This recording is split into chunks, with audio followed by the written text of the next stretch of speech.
In this video, we have to design a key value store. So let's understand the problem.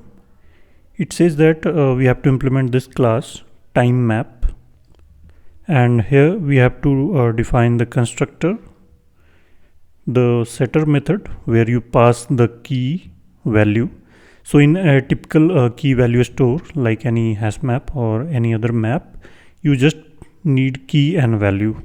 But here there is this additional parameter timestamp. So this timestamp enables you to have multiple values corresponding to the same key. So we have, let's say, key 1, then it can have more than one value. So val1 at timestamp t1, then the same key has, let's say, val2 with timestamp t2, and it can have more.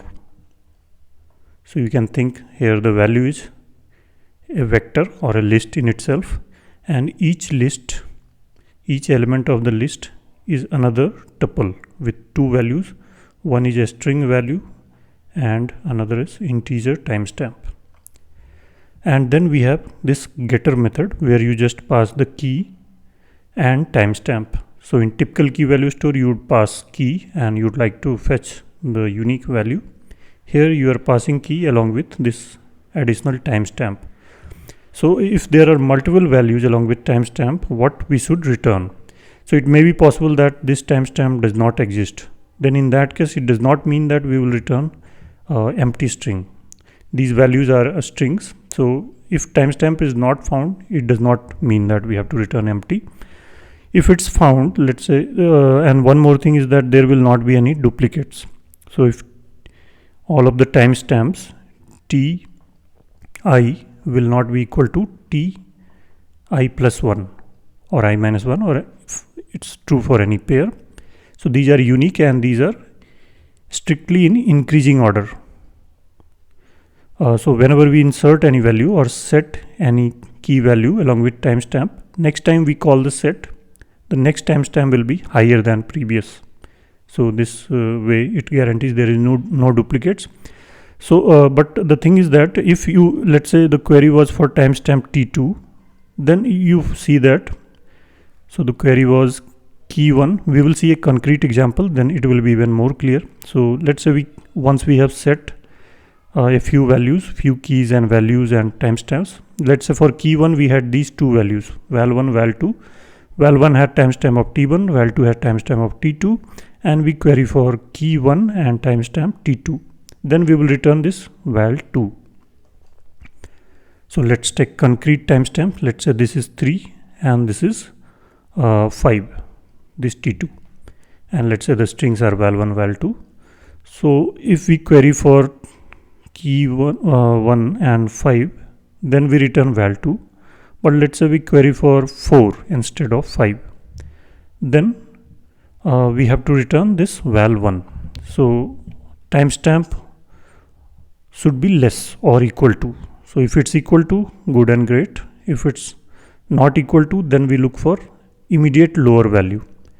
So it may be possible that we had v1 at timestamp 1, v2 at timestamp 2, v3 at timestamp 4, and we queried for, let's say, timestamp 3. So 3 is not present here, but we see that 3 should come here between 2 and 4. So we will return the lower one, not 4 but lower.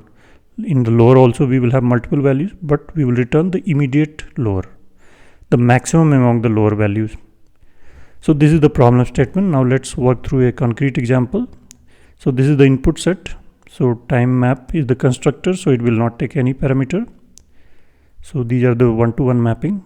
This first call, first parameter, so time map is empty, so it constructs the time map. Then first set is called.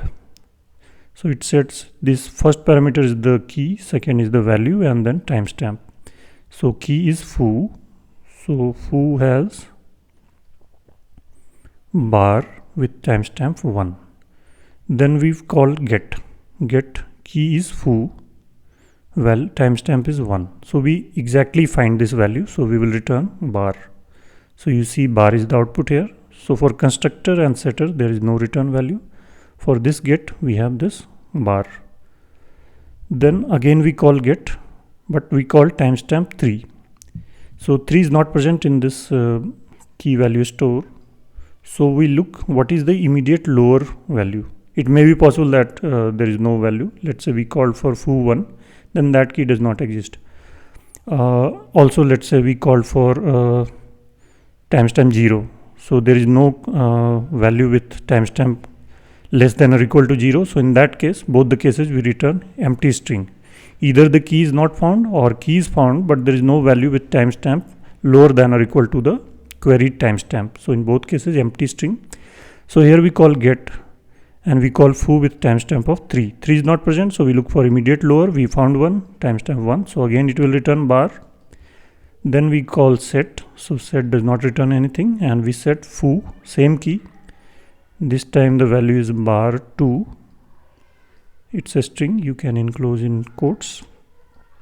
Timestamp this time is 4. So this will be in increasing order.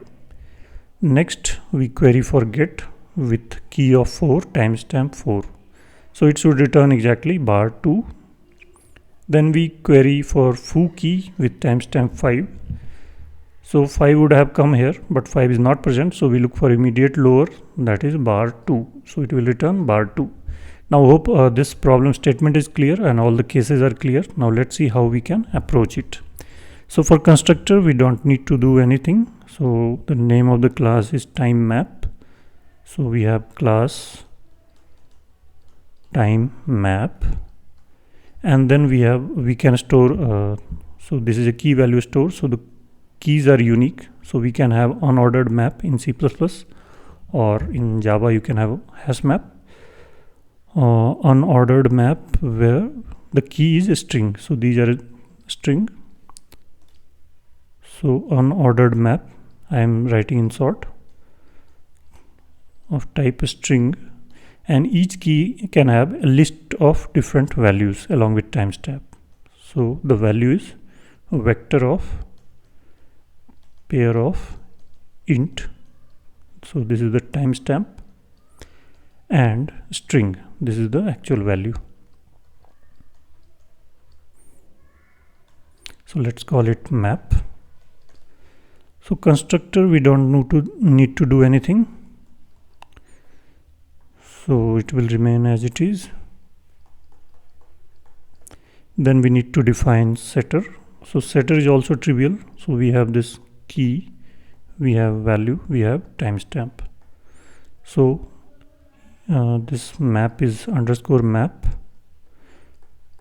k, and timestamp is the first value here. So we can have this, we cannot have this. So this map k will give you this vector. This vector. So this will be initially empty, so we can push into it whatever is the timestamp and value. So we will push a new pair, and that pair will have this timestamp and value. So get set function is done, it's trivial. Next we have to define getter, and it should return a string. So this is the main function. So the main function where we will have the core logic. So get will have one key and timestamp. So we can do a binary search. So first we have to check whether this key exists or not. So that will be O of 1, because this is unordered map or a hash map. So if this key is not present, no point in checking. So if key is not present, so if key not in this map, then we have to simply return empty string. If key is present, then that means there is a vector with a few pairs having timestamp 1, val 1, timestamp 2, val 2, but which one we should pick, that will depend on this timestamp. So we will do a binary search. So we have now a vector. First element of each element, first value of each element in this vector is a timestamp. So we are looking for, so we have, you can think of a series of integer values. Also, of course, we have a string associated with each of those. But if you have a set of string values and you are looking for some timestamp which exactly matches this or is immediate lower than this value. So you can do a linear search also, that will work, but that will not be very efficient. So we will do a binary search here based on the first value of the pair or the second value, depending on how you store it. So initially left will be 0, right will be whatever is the size of this vector. So first we will have, let's say we store the size in this n map and then key dot size. So this is n, so r is n minus 1, the last element, and we do simple binary search. While l less than equal to r, we find the mid, l plus r minus l by 2. You can do this way or you can do l plus r by 2, but this has this overflow problem if l plus r goes beyond the limit of integer. So this is the recommended way of doing it. And then we do our standard binary search thing. So if this map key and then this m mid dot first value, if it's less than timestamp, so this is the mid and it's less than timestamp, so we are not bothered about these values because these will be further less. We are interested in equal value or lower but largest among lower, so we ignore this part. So we can move our left pointer from here to here, or it may be possible that let's say take a case where, so it will have two cases. One is that timestamp exactly exists. In that case we will return that timestamp once we find it. Other case is that timestamp does not exist. Let's say timestamps are like 3, 5 and there are timestamps to the left of it and right of it, and let's say the mid is here and the queried timestamp is 4. So of course we ignore everything to the left of it, but can we ignore this 3? So if we have to exactly find the element, we will ignore it. But if this is not that case, so we cannot ignore the mid. Only if it's less, we will not ignore it. We have to check whether the next value is more than it or not. So query timestamp is 4. This mid is less than 4, but the next to mid is more than 4. That means we have to return this value. So if this map again key m plus 1 is more than timestamp, so mid is less but next is more, so we can return this. The same thing, dot, you can add whatever is this value, dot second, and here you are comparing against first. First is the timestamp, second is the value.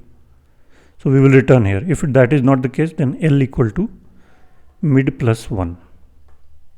If that is not the case, that means it was less or equal to, then we can ignore this mid also. So L will come here, complete left part is ignored. Other case will be this mid is more than 4. Let's say mid was 6 and then we have 8 and so on. So if mid itself is more, then these values will also be more. So we will ignore everything including the mid. So in the other case, R will be mid minus 1. And finally, if it's equal, the third case, in that case we will return that again second. So let's write the code for this. So let's also analyze the time complexity first.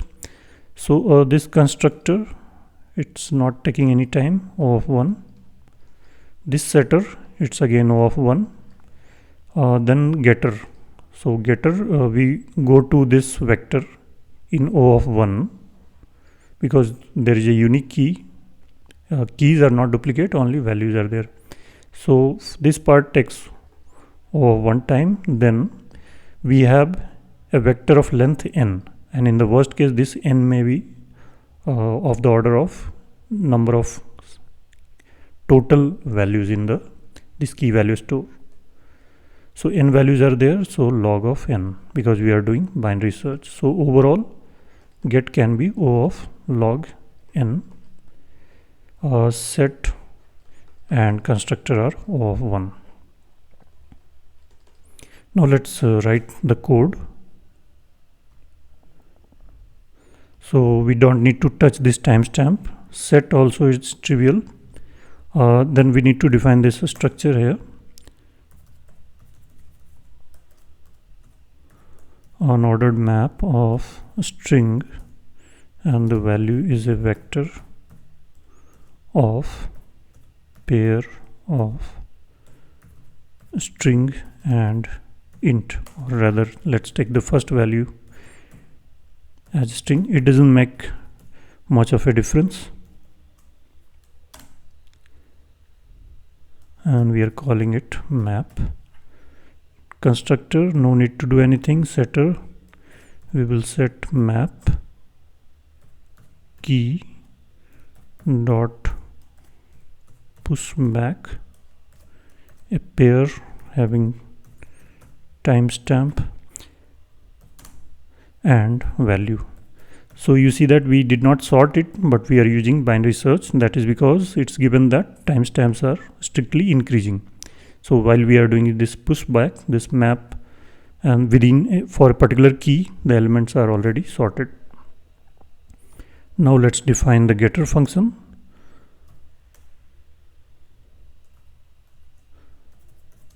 So the size we can store in this map n.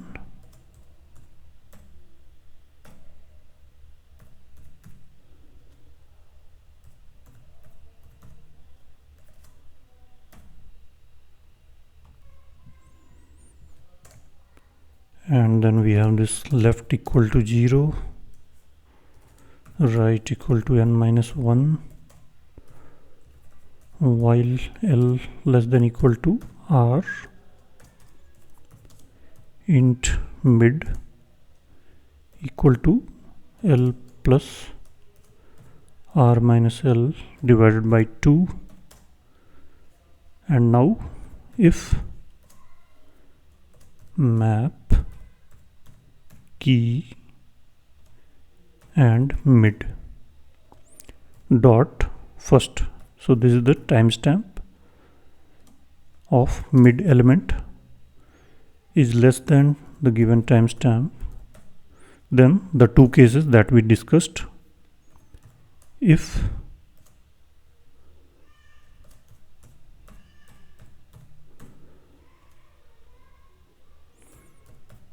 mid plus 1, that is next element, is more,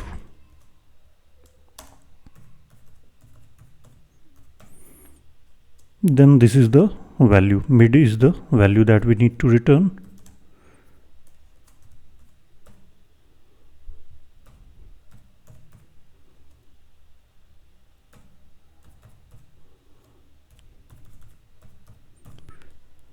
But we need to have a check here. Maybe that mid was the last element. Mid is same as r.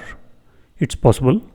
So mid plus 1 will be non-existent. So we can add a check here. So if mid is the last element and that is less, though, so that is the value we will return. So either mid is equal to r or this. So this we add in the beginning so that there is no problem here. Else if this is not the case, then we ignore the left part. So mid L now becomes mid plus 1.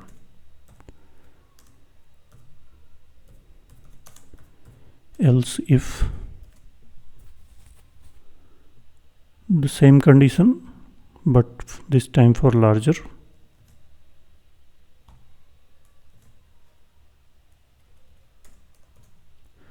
then we can safely ignore the right part. So right comes to mid minus 1. Else else is the case where it's exactly equal. Then we can return the same thing.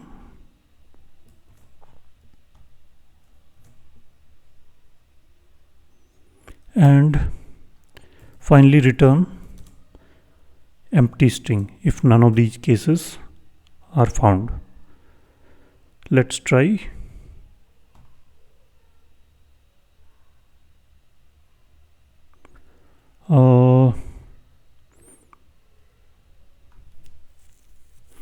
So this should be first because it's a pair, mid key mid plus 1. So first part is timestamp, first element.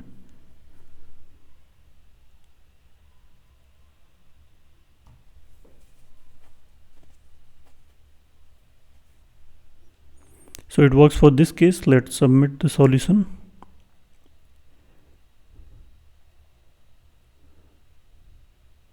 And the solution is accepted. So I hope you understand this problem. See you in the next problem.